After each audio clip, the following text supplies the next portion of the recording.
cin, şeytan, göze görünməz qara qüvvələrin mövcudluğunu elm inkar etsə də, din onların mövcudluğunu təsdiqləyir. Müəyyən insanlar isə nəinki mövcudluğunu, hətta onların insan bədəninə daxil olaraq ciddi xəstəliklər törətdiyini də iddia edir.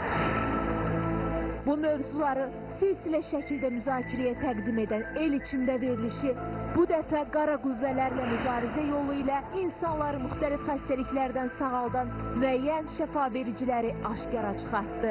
Verilişdə qonaq olan Məhəmməd Bazaroğlu ruqiyyə üsulu ilə, yəni Quran ayələri vasitəsilə xəstə insanın bədənindən cini çıxartdığını iddia edir. El içində verilişinin çəkiliş heyəti bu prosesin şahidi oldu. Orada baş verənləri sizə şərhsiz təqdim edirik. Görəcəkləriniz inanılmazdır. Elhamdülillahi Rabbil alemin. Errahmanirrahim. Maliki yevmiddin. Sen kimsen? Kimsendi? Kimsin sen? Kim olduğunu de bana. Allahu Ekber. Bilmirsen adını? Gel. Yaxşı. Ne işin var bu kızın canında? Ne vaxt girmişsən kızın canına? Neçə il evvel? 9 yıldır canındasın. Necə gəlmişsən də? Kim gönderip səni? Ne için gelmişsən bunun canına? Uzaktan gönderdim. Kim gönderip? Kızın harasında oturmuşsan? Başında. Başında. Ona ne problemler yaratmışsan indiyəcə? Çok. Ne kimi? Saylaşdır bir iki tanesini. Bir okuyacağım da sen şeylemirsen. Düz demirsen. Allahu Ekber. Allahu Ekber. Euzubillahimineşşeytanirracim. Bismillahirrahmanirrahim. Nece görürsünüz? Ne seviyorsunuz? Nece görürsün onu? Atraflı danış.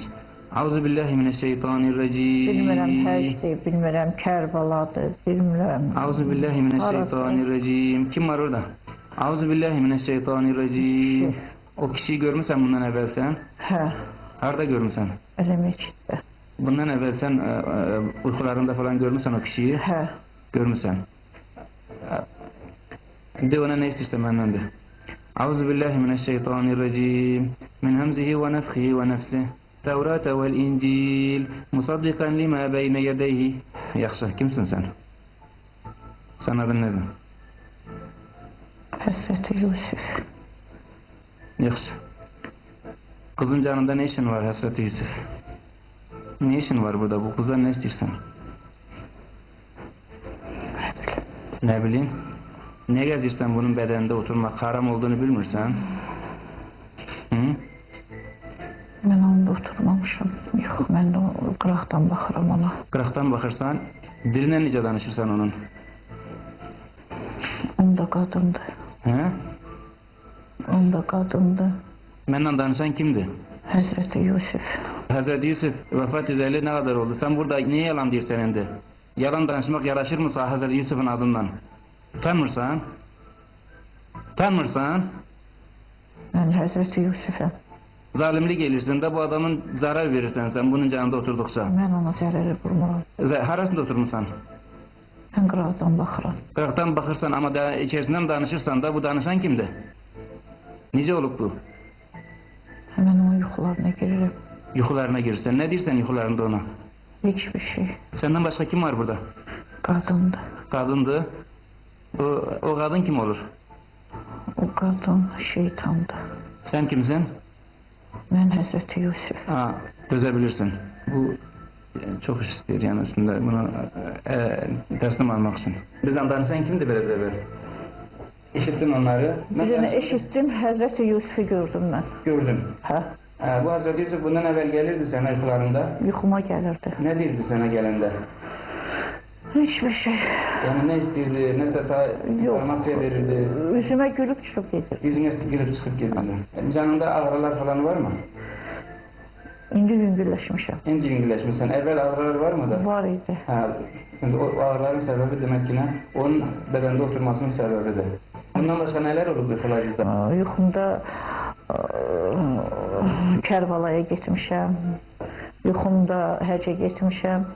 Böyle Hazreti Yusuf kime? Böyle büyük simalar kimi görsen? Simalar görmüşəm, Məhəmməd Peyğəmbərini, Başka? Fatma-i Zəhranı, Başka?